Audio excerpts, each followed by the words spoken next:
한 배가 있었습니다. 한 배가 있었는데 이 배에는 적어도 4가지 종류의 사람들이 타고 있었습니다. 첫 번째로는 군인들이 타고 있었습니다. 그리고 둘째로는 그 군인들에게 호송되고 있는 죄수들이 타고 있었습니다. 그리고 셋째로는 배를 움직여야 하는 그런 직무를 가지고 있는 선원들이 있었습니다. 그리고 거기에 더해서 4번째 사람으로 사도 바울이 타고 있었습니다. 사도 바울은 당시 죄수의 신분을 가지고 로마로 압송되어 가는 그런 길에 있었습니다.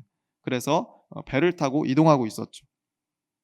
그러니까 이 4종류의 사람들은 각자 전혀 다른 목표를 가지고 배에 탄 사람들이었습니다. 그래서 먼저 이 군인들 같은 경우에는 로마 병사겠죠. 로마 병사들은 임무 완수에 목숨을 걸어야 되는 그런 사람들 아니겠습니까? 그것이 그들의 사명입니다. 그것이 또 그들의 명예를 지키는 일이 되겠죠. 이번에 맡은 임무, 그 임무라고 하는 것은 죄수들을 성공적으로 목적지까지 호송하는 일이었습니다. 로마까지 별다른 변수가 없이 잘 호송하는 일이 그들의 임무였습니다. 그러니까 다른 것은 딱히 신경 쓸 게 없었습니다. 오직 탈주자나 다른 변수 없이 죄수들을 잘 호송하는 것, 그것이 그들에게 주어진 단 하나의 목표였습니다. 그리고 두 번째 사람들이었던 죄수들의 목표는 뭐였을까요? 물론 죄수의 신분에서 벗어날 수 있다라고 한다면 그것이 가장 좋았겠죠. 자유 아니겠습니까? 그런데 당장 현실적으로 그것은 어려울 것이고, 현실적인 바람은 이제 이 배를 타고 로마에 도착을 하면 거기에서 이제 재판을 받게 될 텐데, 그 재판에서 조금이라도 더 가벼운 판결을 받는 것, 그것이 아마 그들의 목표이자 희망이었을 것이다라고 저는 생각을 합니다. 그리고 세 번째 사람들은 배에서 일하던 선원들이었습니다. 그 선원들의 목표는 뭐였을까요? 목적지까지 배를 잘 운항하면 그것으로 큰 보수를 받을 수 있었겠죠. 돈이었습니다. 그것을 안전하게 버는 것이 그들의 목적이었을 겁니다. 항해라고 하는 것은 언제나 위험이 따를 수밖에 없는 그런 일이긴 하지만 평소도 잘 해왔기 때문에 평소처럼 큰 무리 없이 여기 타 있는 군인들과 죄수들을 한국까지 잘 안전하게 데려다 주기만 하면 그에 합당한 큰 이익을 얻게 될 것이다 라고 하는 그 기대 가운데 있었던 사람들이 이 선원들입니다. 그러면 네 번째 사람이었던 이 사도 바울의 목표는 뭐였을까요? 우리가 이미 잘 알고 있다시피 사도 바울의 목표는 한 가지입니다. 오직 예수였습니다. 오직 그리스도를 전파하는 것, 그것이 바울의 사명이었습니다. 사도행전 20장 24절 말씀에 이렇게 되어 있습니다.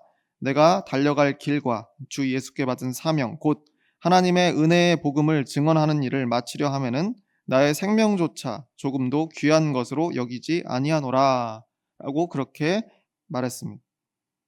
비록 지금은 죄수의 신분으로 죄수 중에 한 명에 불과하지만 바울의 머릿속에는 여전히 오직 예수가 그리스도라고 하는 사실을 선포하는 것, 딱 그거 하나 가지고 지금 모든 일정들을 소화해내고 있었다라고 하는 겁니다. 장소가 어디였든 아니면 또 어떤 상황에서 어떤 일을 겪든지 간에 하나님께 받은 사명에 따라서 온 힘을 다해서 최선을 다해서 그 길을 걸어가던 사람, 달려가던 사람이 바로 바울이었다라고 하는 거죠. 임무 완수를 위해서 자리를 지키는 군인들, 그리고 또 가벼운 판결이나 혹은 석방, 자유를 꿈꾸는 죄수들, 또 돈을 벌기 위해서 열심히 배를 몰고 있는 이 선원들, 그리고 복음 전파에 목숨을 건 바울까지 이 한 배에 탄 이 4종류의 사람들, 이 사람들의 생각은 이렇게 서로 달랐습니다. 그런데 각자의 목표가 이렇게 달라도 바다라고 하는 곳은 누구에게나 평등한 곳입니다. 입장과 생각이 다른 4종류의 사람이 있어도 결국 이 한 배에 탄 이상 그들은 똑같은 것을 두려워할 수밖에 없게 되어 있습니다. 그게 바로 바다 위에서 만나는 풍랑입니다. 군인이 가지고 있는 임무 완수의 목표라고 하는 것도, 또 죄수들이 품은 가명과 석방, 자유의 꿈도, 또 선원들이 큰 돈을 벌게 되리라 라고 하는 그 기대라고 하는 것도 지금 나와 있는 이 바다에서 풍랑이 한번 일면, 그래서 배가 침몰하면 모든 것이 그냥 끝나버리게 된다라고 하는 겁니다. 그런데 바울만은 달랐습니다. 풍랑에 만약에 배가 깨어져서 자신이 죽게 되더라도 그 또한 하나님의 섭리겠지. 그 풍랑과 내 죽음을 통해서 이루시려는 뜻이 있겠지라고 하는 결단을 이미 오래전에 내리고 지금 선교 활동을 하는 것이 바울이었기 때문입니다. 그런데 이 바울이 배 위에서 사람들에게 갑자기 경고하기 시작합니다. 사도행전 26장 10절 말씀인데 이렇게 되어 있습니다. 말하되 여러분이여 내가 보니 이번 항해가 하물과 배만 아니라 우리 생명에도 타격과 많은 손해를 끼치리라 하되 라고 되어 있습니다. 이건 경고의 말씀이죠. 이 항해를 하는 동안 뭔 일인가 지금 일어날 것 같다. 뭔 일이 생길 것 같다 라고 바울이 이야기하는 겁니다. 그러니까 항로를 변경을 하든지 아니면 일정을 바꾸든지 뭔가를 지금 바꾸어야 된다라고, 이대로는 안 된다라고 바울이 이야기했다는 겁니다. 그런데 이거 어떻게 보면 되게 뜬금없는 외침 아니겠습니까? 우리는 바울이 누군지를 알죠. 사도 바울이니까 사도 바울이 저 정도 이야기를 할 때에는 하나님께 뭔가를 들었나 보다. 뭔가 하나님의 은혜가, 지혜가 저 사람에게 임해서 뭔가를 지금 봤나 보다. 미래를 봤나 보다. 하나님이 바울에게만 미리 뭔가를 알려주신 모양이다라고 그렇게 우리는 쉽게 생각할 수 있지만, 이 당시에 이 배에 있던 사람들에게 이 바울이라고 하는 사람은 누군지 알 게 뭡니까? 그냥 죄수 중에 한 사람 아니겠어요? 죄수 1번, 2번 번호 붙어 있었을 거 아니에요. 그 중에 한 사람에 불과했다는 겁니다. 그러니까 이 바울이 무슨 말을 하든지 별로 듣지도 않았을 텐데, 심지어 무슨 이렇게 항해에 뭔가 문제가 생길 것이다, 미래를 맞춘다는 건 있을 수도 없는 일인데 그 일을 하고 있으니까, 그런 말을 하고 있으니까 선원들 그리고 또 듣는 모든 사람들이 얼마나 가소롭게 여겼겠냐 하는 겁니다. 그리고 호송의 임무를 맡은 군인들, 그들에게는 이 항해가 안전하게 잘 지켜지는 것이 무엇보다 중요했을 테지만, 그래서 이 내용 자체는 굉장히 그런 좀 위험이 있겠다고 하는, 귀를 기울일 만한 내용 아니겠습니까? 그런데 이 죄수의 말이니까 들을 리가 없죠. 선원에게 물어보면 답이 나오는 거 아니겠습니까? 그래서 이어지는 11절 말씀에 이렇게 되어 있습니다. 백부장이 선장과 선주의 말을 바울의 말보다 더 믿더라. 당연한 거죠. 이 죄수 중에 어떤 사람인지 알 바도 아니고 또 알려졌다고 해서 그래도 선원의 말을, 이 바다 위에서 배에 타고 있는데 선원의 말을 믿지 않겠습니까? 그러니까 바울이 이렇게 했던 경고라고 하는 것은 사람들이 그냥 한번 웃고 넘기는 그런 실없는 소리로 취급을 받았을 거라는 겁니다. 심지어 때에 맞추어서 바람도 아주 딱 알맞게 불고 있었습니다. 이어지는 13절 말씀인데 이렇게 되어 있습니다. 남풍이 순하게 불매 그들이 뜻을 이룬 줄 알고 닻을 감아 그레데 해변을 끼고 항해하더니 라고 되어 있습니다. 남풍이 순하게 불매. 이번 항해가 분명히 위험하다고 만류했던 바울의 경고와는 지금 정반대의 상황이 펼쳐지고, 날이 너무 좋고 남풍이 아주 순하게 불고 있기 때문에 너무나 이 항해가 순조로웠다라고 하는 겁니다. 그러니까 배에 탄 모든 사람들이 이 바울의 말을 무시할 만했다라고 하는 겁니다. 그런데 이 순하게 불던 남풍이 갑자기 돌변하기 시작합니다. 이어지는 14절과 15절 말씀인데 이렇게 되어 있습니다. 얼마 안 되어 섬 가운데로부터 유라굴로라는 광풍이 크게 일어나니 배가 밀려 바람을 맞추어 갈 수 없어 가는 대로 두고 쫓겨가다가 라고 되어 있습니다. 갑작스럽게 광풍이 몰려들기 시작합니다. 배가 이리저리로 계속 밀려가는 겁니다. 가는 대로 두고 쫓겨나다라고 표현될 만큼 심각한 상황이 된 겁니다. 키를 잡고는 있었겠지만 바람이 워낙 거세고, 그러니까 이제 목표나 어느 쪽으로 지금 항로가 되어 있는지 이런 게 지금 문제가 아니라 당장 밀려오는 파도에 어떻게 피해야 되니까 그쪽으로 방향을 이리 틀고 저리 틀고 그러다가 이제 밀리고 또 밀리는 그런 상황까지 되었다라고 하는 겁니다. 분명히 얼마 전까지, 바로 직전까지 순풍을 받고 있었는데 갑자기 거짓말처럼 거센 풍랑 속에 휩싸이게 됐다라고 하는 겁니다. 그 속에서 그저 살아남기 위해서 바람에 따라서 이리저리 밀려가는 형편 속에 이 배가 놓이게 되었다는 거죠. 그래서 선원들이 가만히 있을 수 없죠. 그들은 분명히 출항하기 전만 해도 낙관했던 사람들입니다. 물론 시기가 여러 가지로 우려가 있기는 하지만 이만하면 우리의 경험으로 볼 때 우리 배는 침몰하지 않는다, 그렇게 장담했던 사람들입니다. 그런데 갑자기 광풍이 몰려왔고 또 그것에 당황하긴 했지만 그래도 자신들이 늘 해왔던 소위 매뉴얼들이 있지 않았겠습니까? 위기에 대처하는 능력이 있는 그런 선원들이었겠죠. 그래서 이 침몰을 막기 위해서 애를 씁니다. 배에 싣고 있었던 짐을 다 버리기 시작합니다. 그러다가 그걸로도 이제 안 되니까 자신들이 지금까지 모아온 소중한 이 배 항해의 장비들까지도 다 버리기 시작합니다. 그래야 배가 살 수 있으니까 그것들을 다 어쩔 수 없이 눈물을 머금고 버렸다라고 하는 겁니다. 그런데 문제는 그렇게 했는데도 여전히 배는 위태로웠다라고 하는 거예요. 며칠이 지나는 동안에도 이리저리 밀려다니다 보면 풍랑이 좀 사그라들 만도 한데 이 풍랑은 갑자기 불기 시작하더니 끝나지도 않는 겁니다. 그래서 며칠 동안도 계속 이 풍랑의 기세가 전혀 꺾이지 않았다라고 하는 거죠. 분명히 처음 출항할 때만 해도 순풍, 남쪽으로 부는 아주 순풍을 받으면서 모든 것이 순조로운 그런 상황이었습니다. 그래서 각자의 목표들을 떠올리면서 자기들만의 기대와 계획들을 그 각자 마음속에 품지 않았겠습니까? 이 항해가 끝나고 목적지에 도착하면 어떤 일들이 있겠지, 나에게 어떤 일들이 펼쳐지겠지라고 하는 그런 생각들을 다 가지고 있었을 겁니다. 그런데 생각지 못한 풍랑을 만나게 되었다라고 하는 겁니다. 그러면 모든 상황은 바뀌게 됩니다. 이제는 죽느냐 사느냐를 그저 운명에 맡겨야 되는 그런 위기 속에 있었다라고 하는 겁니다. 임무를 완수하든 가명과 석방으로 자유에 이르든 아니면 큰 돈을 벌든지 일단 살아야 뭐가 있는 거 아니겠습니까? 그런데 이런 풍랑 속에서 최후의 선택으로 가지고 있는 짐과 배의 장비들까지 다 버렸는데도 상황이 계속 더 악화되고 있었다라고 하는 것, 그것을 볼 때 모든 사람의 마음에 이제는 절망이 찾아들기 시작하는 거죠. 오늘 본문인 사도행전 27장 20절과 21절 상반절까지의 말씀에 이렇게 기록되어 있습니다. 여러 날 동안 해도 별도 보이지 아니하고 큰 풍랑이 그대로 있음에 구원의 여망마저 없어졌더라. 여러 사람이 오래 먹지 못하였음에. 여러 날이 지나면서 구원의 여망마저 없어졌더라. 짧게 한 문장으로 표현되어 있지만 이 안에 담겨 있는 이 배에 탄 사람들의 절망의 크기라고 하는 것은 아마 우리가 가늠할 수 없는 그런 지경이었을 겁니다.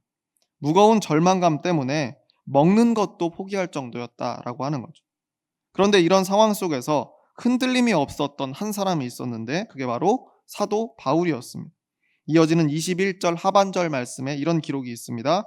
바울이 가운데 서서 말하되 여러분이여 내 말을 듣고 글에 대해서 떠나지 아니하여 이 타격과 손상을 면하였더라면 좋을 뻔하였느니라.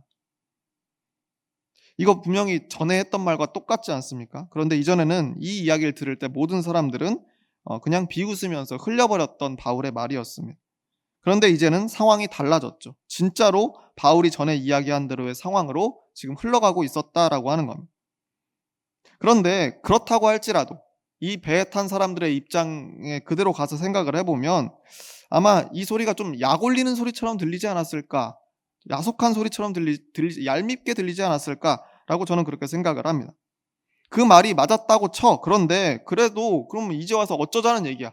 이미 우리는 출발을 했고 이미 이 상황까지 왔는데 굳이 그 얘기를 지금 다시 꺼내봐야 우리에게 무슨 소용이 있어 라고 하는 말이 절로 나오지 않았겠냐라는 말씀을 드리는 겁니다. 그런데 바울은 여기에 그치지 않고 더 믿기 어려운 이야기를 들려주기 시작합니다. 22절 말씀인데 이렇게 되어 있습니다. 내가 너희를 권하노니 이제는 안심하라. 너희 중 아무도 생명에는 아무런 손상이 없겠고 오직 배뿐이리라. 이제는 안심하라.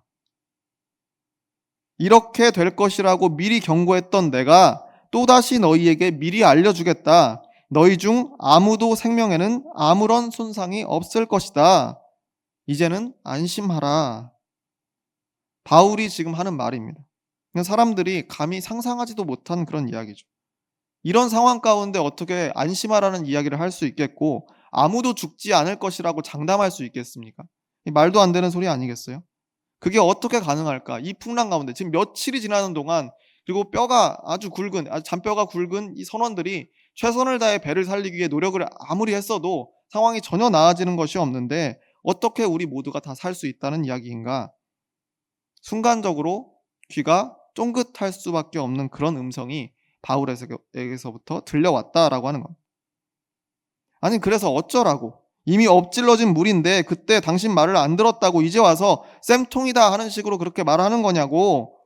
그렇게 바울이 미리 이렇게 될 것을 맞췄다는 것은 마지못해 인정을 했지만 그렇다고 지금 달라질 것이 전혀 없다라고 여전히 절망하던 이 사람들에게 너희가 아무도 죽지 않을 거야. 이제 안심해 라고 하는 이 믿지 못할 한마디가 오히려 작은 마음의 틈새를 만들기 시작했다라고 하는 겁니다.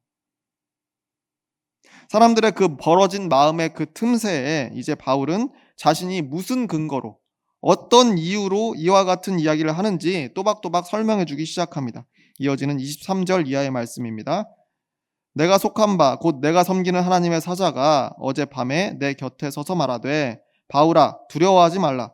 내가 가이사 앞에 서야 하겠고 또 하나님께서 너와 함께 항해하는 자를 다 내게 주셨다 하였으니 그러므로 여러분이여 안심하라. 나는 내게 말씀하신 그대로 되리라고 하나님을 믿노라. 그런즉 우리가 반드시 한 섬에 걸리리라 하더라. 하나님의 사자가 나타나서 나에게 알려주신 바가 바로 이와 같다라고 하는 겁니다. 근거가 뭐냐? 우리가 모두가 살 것이다. 안심하라 라고 이야기했던 근거가 뭐냐? 라고 사람들의 마음속에 의문을 품을 때 바울이 먼저 이야기해 주는 겁니다. 하나님의 사자가 나타나서 나에게 알려주신 바가 이렇다 라고 이야기하는 거예요. 그러면서 자신은 가이사 앞에 서야 되는, 가이사는 시저임, 로마의 황제죠. 로마의 황제 앞에 설 운명이라고 하는 거예요. 그것이 내가 섬기는 하나님이 세우신 계획이고 뜻이다라고 하는 겁니다. 그렇기 때문에 나는 여기서 죽을 운명일 수가 없다는 거예요. 난 여기서 죽을 수가 없다. 하나님께서 그렇게 계획하시고 실행하는 그 가운데에 내가 속해 있기 때문에 나는 여기서 죽을 리가 없다. 그래서 일단 나는 죽지 않을 텐데 또 그 하나님의 사자가 말씀하시기를 너 바울과 함께 항해하는 모든 사람들을 다 내게 속하게 했다라고 하는 겁니다.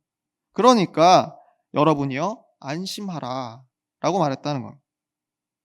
이 모든 상황은 다 하나님의 손안에서 일어나는 일이기 때문에 그 일의 끝을 이미 내가 들었다는 겁니다.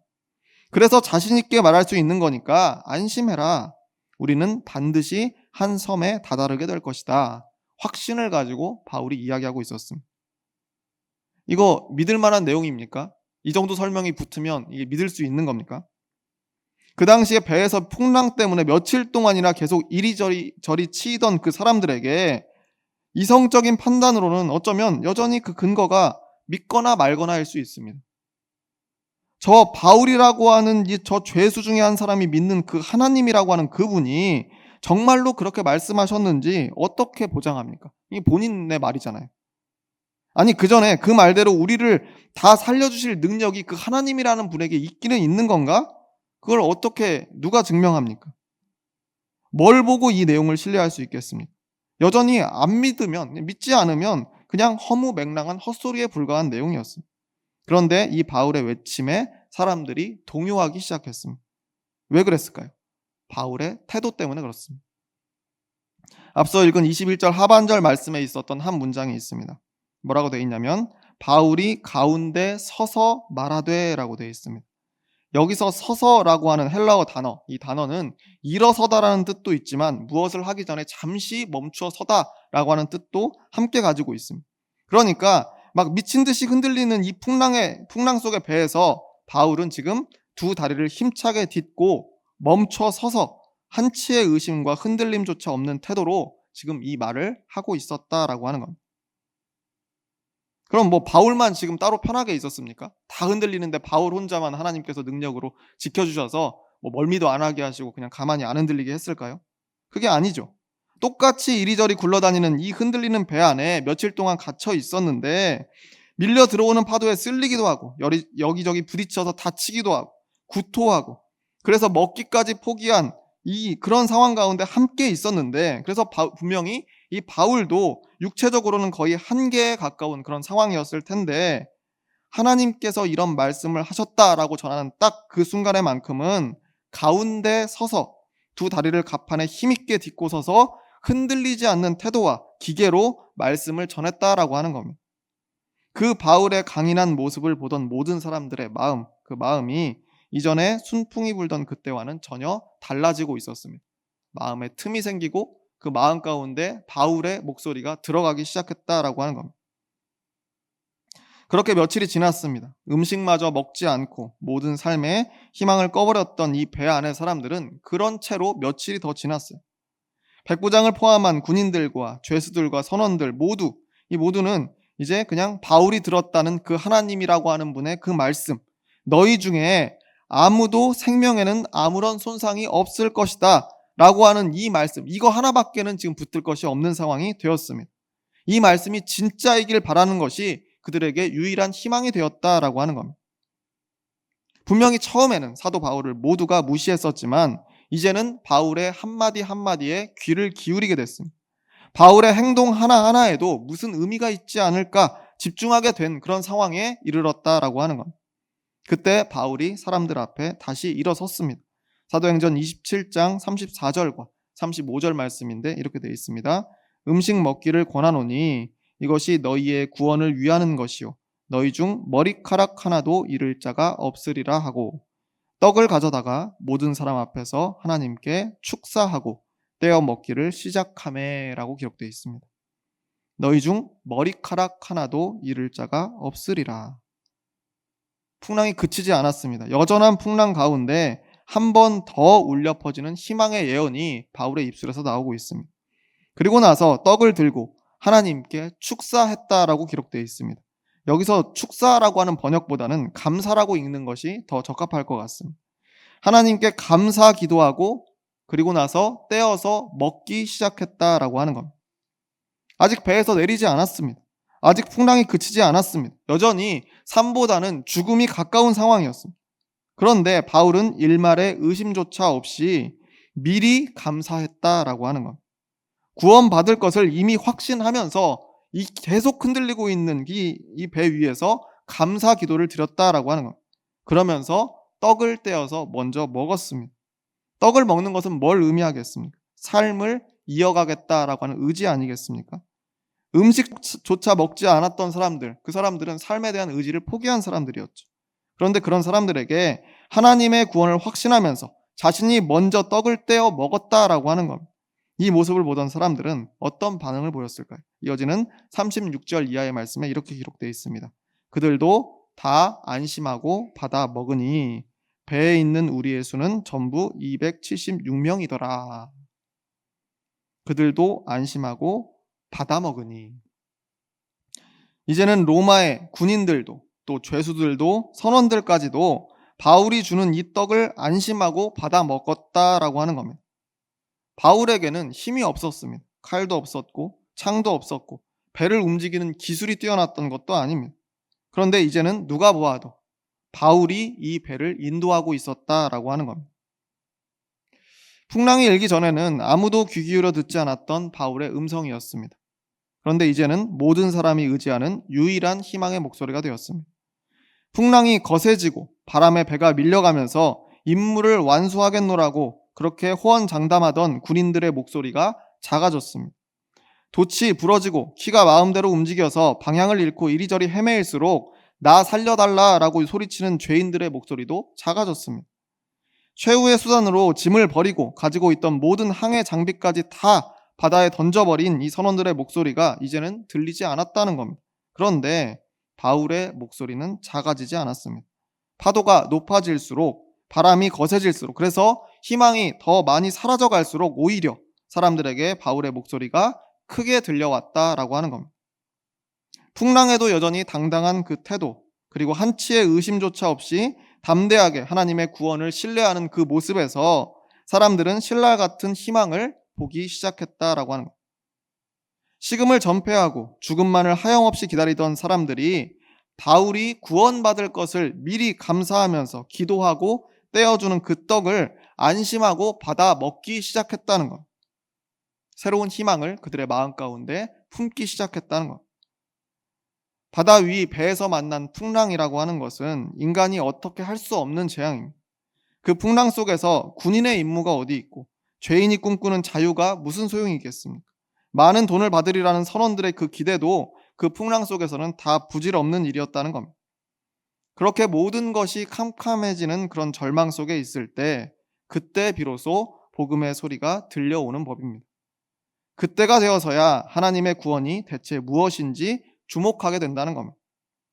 예수가 그리스도라고 하는 그 사실이 대체 무슨 의미인지 궁금해지기 시작한다라고 하는 겁니다. 이후에 풍랑에 밀려온 배가 드디어 육지 가까이에 다다랐습니다. 결국 타고 온 배는 그 풍랑 때문에 마지막에 부서지게 됩니다. 사람들은 부서진 뱃조각을 붙들고 결국에는 육지에 도착하게 됩니다. 바울이 외친 그대로 모두가 구원받았습니다. 생명을 건졌죠. 군인들과 죄수들과 선원들이 품고 있던 목표들은 배와 함께 바다에 그대로 가라앉았습니다. 하지만 모두가 한 사람도 빠짐없이 구원받았다는 것. 이들이 구원받는 일, 그 일에 그들이 바라던 세속적인 목표들은 아무런 쓸모가 없었다라고 하는 사실을 우리가 알 수 있습니다.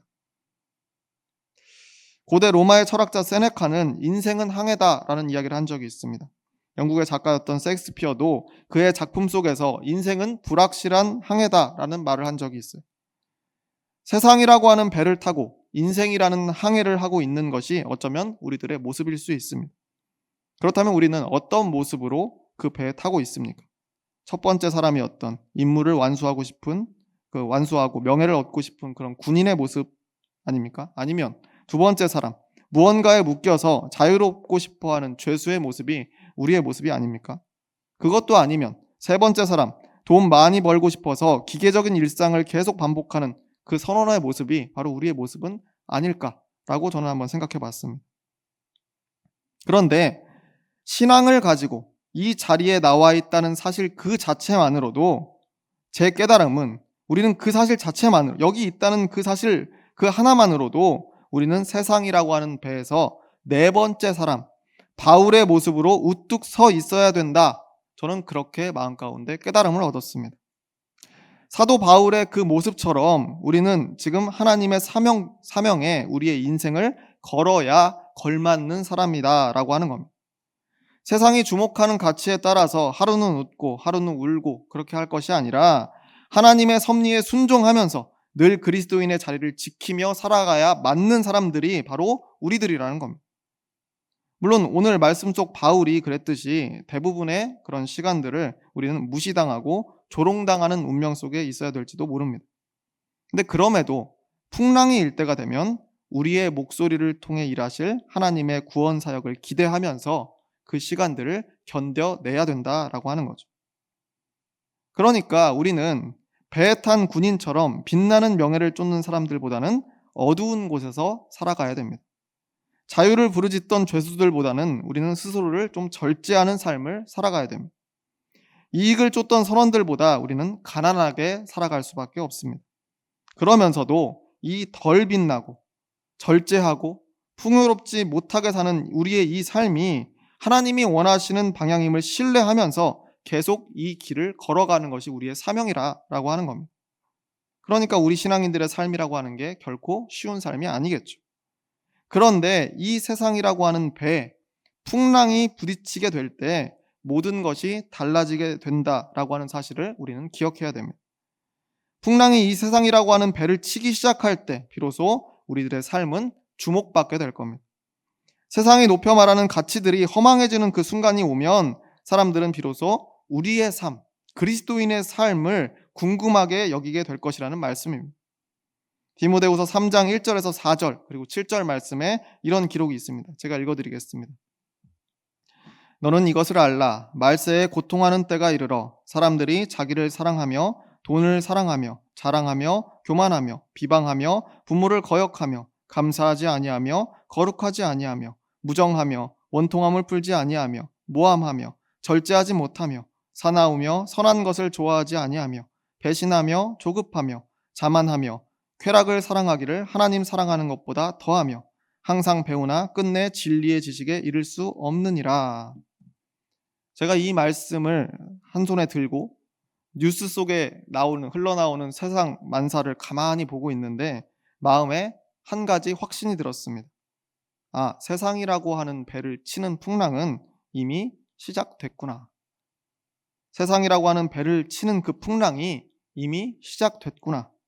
이 말씀을 보고 뉴스 가운데 흘러나오는 여러 가지 소식들을 듣는데 그런 확신이 마음속에 들었습니다. 그러면 얼마 지나지 않아서 곧 모든 사람들이 우리를 주목하게 되겠구나.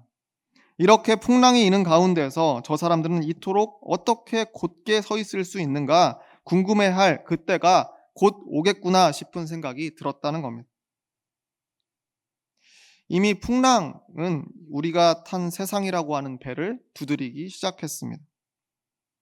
혐오와 차별이 같이 다니기 시작하고 폭력과 전쟁이 손을 잡더니 심지어 탐욕스런 정치와 타락한 종교가 어깨동무를 하고 돌아다니는 지금 이 세상이라고 하는 이 배가 이미 풍랑 깊은 곳에 이르렀다라고 하는 겁니다. 바라기는 이 풍랑 속에서 첫 번째, 두 번째, 세 번째 사람들이 깊은 절망 속에 헤매게 되는 그때에 우리는 오늘 말씀 속에 네 번째 사람이 되셔서 구원의 확신으로 가판을 힘차게 딛고 서서 사람들을 부르며 희망을 다시 깨우고 그리스도가 주시는 생명의 떡을 나누는 주의 백성들이 다 되시기를 주의 이름으로 축원합니다. 기도하겠습니다.